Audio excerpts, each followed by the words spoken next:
Viral, tweet peserta CPNS 2021 tidak lolos SKB karena pembesaran payudara dan kaki bentuk X. Bagaimana ceritanya? Unggahan tweet dari salah satu peserta calon pegawai negeri sipil CPNS 2021 yang dinyatakan tidak lolos seleksi kompetensi bidang SKB karena fisiknya dinilai tidak sesuai, viral di media sosial. Peserta tersebut tidak lolos SKB karena mengalami pembesaran payudara laki-laki dan kakinya berbentuk X 10 cm. Unggahan tersebut diungkapkan oleh akun @dwikian di media sosial Twitter pada Minggu, tanggal 30 Januari tahun 2022. Di awal tahun ini diberikan pelajaran berharga dari salah satu seleksi pegawai negeri di suatu kementerian.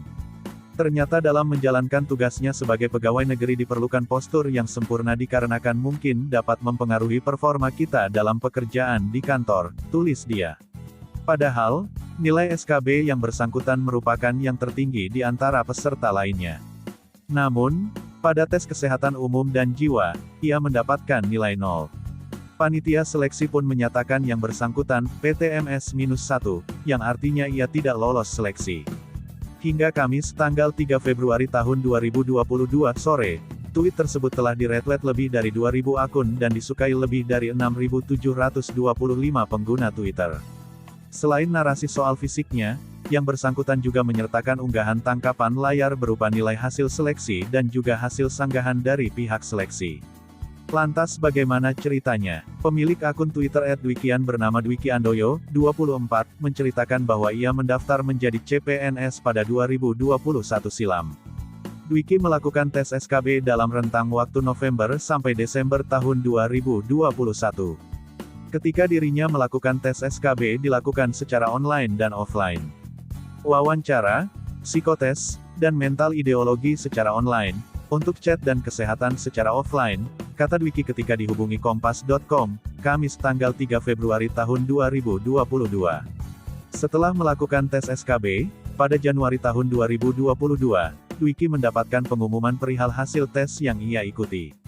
Ketika mengetahui bahwa dirinya dinyatakan tidak lolos seleksi, ia meresponsnya dengan menyanggah dan mempertanyakan perihal ketidaklolosannya tersebut. Setelah 3 kali 24 jam menunggu, pada tanggal 30 Januari tahun 2022, Dwiki mendapatkan jawaban dari hasil sanggah. Ia dinyatakan tidak lolos dikarenakan hasil pemeriksaan kesehatannya. Setelah itu saya menyanggah untuk mempertanyakan mengapa saya tidak lolos dan hasilnya saya tidak lolos dikarenakan adanya pembesaran payudara laki-laki dan kaki X 10 cm, ungkapnya. Mengeklaim memiliki nilai tes tertinggi. Dwiki memberikan penjelasan terkait perjalanannya sampai akhirnya dirinya gugur karena SKB Kesehatan Umum dan Jiwa. Pada awalnya saya di kementerian tersebut lolos di seleksi pertama yaitu seleksi kompetensi dasar dan menjalani seleksi kompetensi bidang. Lalu dalam SKB tersebut terdapat beberapa rangkaian seperti psikotes, wawancara user, tes chat, SKB Kesehatan Umum dan Jiwa, serta SKB Mental Ideologi, ungkapnya. Setelah mengikuti rangkaian tes, Dwiki menceritakan bahwa dirinya memperoleh nilai tertinggi pada rangkaian tes tersebut. Namun, walaupun mendapat skor tertinggi dirinya dinyatakan gugur. Saya mengikuti semua rangkaian tersebut pada akhirnya keluar hasil saya dengan skor tertinggi namun tidak bisa lolos dikarenakan SKB Kesehatan Umum dan Jiwa yang menggugurkan, lanjutnya. Penjelasan mengenai syarat rekrutmen. Dwiki menjelaskan bahwa terdapat kualifikasi fisik khusus di kementerian di mana ia mendaftar. Kualifikasi tersebut adalah berat badan tidak boleh lebih 30 kg atau lebih rendah dari 15 kg dari berat badan ideal dan pengguna kacamata ditoleransi sampai 3 diopti, -3. Pada pengumuman awal terdapat persyaratan berat badan tidak boleh lebih 30 kg dari berat ideal dan minus tidak lebih dari 3, ujarnya. Dan untuk masalah payudara laki-laki serta bentuk kaki, Dwiki mengaku tidak menemukannya dalam panduan kualifikasi. Meskipun kaget dan kecewa terkait hasil tersebut, ia tetap menerima. Pastinya sebagai manusia saya kecewa, Mas. Namun saya tetap menerima hasilnya.